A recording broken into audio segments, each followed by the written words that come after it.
The USDA recently released a lot of reports, including the July cattle report. And Derrell, did that report tell us anything about herd expansion? You know, this gives us a little bit of a longer term view of where we are with the the overall inventory of cattle. So the cattle inventory as of July 1, the all cattle inventory was up 1%. If we focus on the cow herd, the beef cow herd was up about 0.9%. Dairy cow herd and dairy replacement heifers were unchanged from a year ago, but the beef replacement heifers were down about 2%. So what this suggests is that we do have more cattle in 2018. That's not really a surprise. We're probably seeing some modest additional herd expansion here in 2018, but it also suggests that we may be reaching a peak here, and we could see these numbers stabilize at some sort of cyclical peak as we go into 2019. So going into 2019, does this change your expectations regarding beef production at all? Not too much. I mean, for the near term, the feeder supplies that we calculate from this July inventory report are up about 0.5%. The calf crop estimate was up about 2%, which means that we're going to have ample feeder supplies not only for the rest of this year but into next year. And again, with the beef cow herd at least as big, probably a little bit bigger for 2018, that means an even slightly bigger calf crop in 2019. So we're going to continue to see plenty of cattle through 2019 on into 2020. Among those several reports was the monthly cattle on feed report. Was there any big surprises in there at all? You know, this report actually was very well anticipated.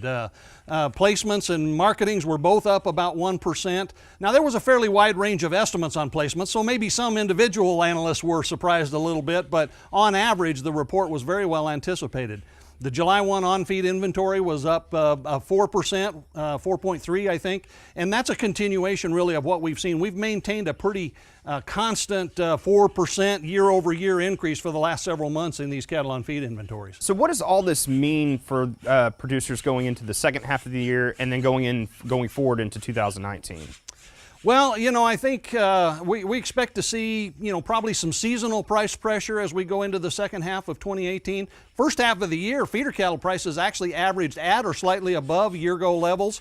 And so, we'll probably see some seasonal pressure, but the key is, as always, is going to be demand. Demand has helped us for 18 months in the cattle and beef industry. As long as that continues, then we don't look for a lot of pressure.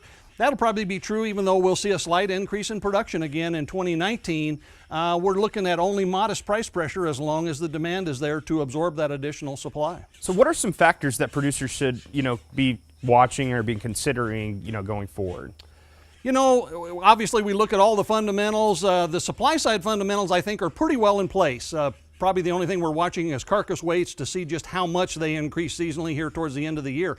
But really it's the demand side, and that demand side is going to be determined by this very turbulent global environment that we find ourselves in right now.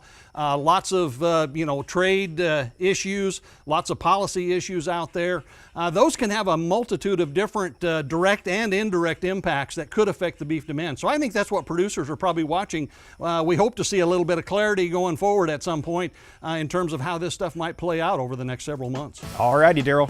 Derrell Peel, Livestock Marketing Specialist at Oklahoma State University.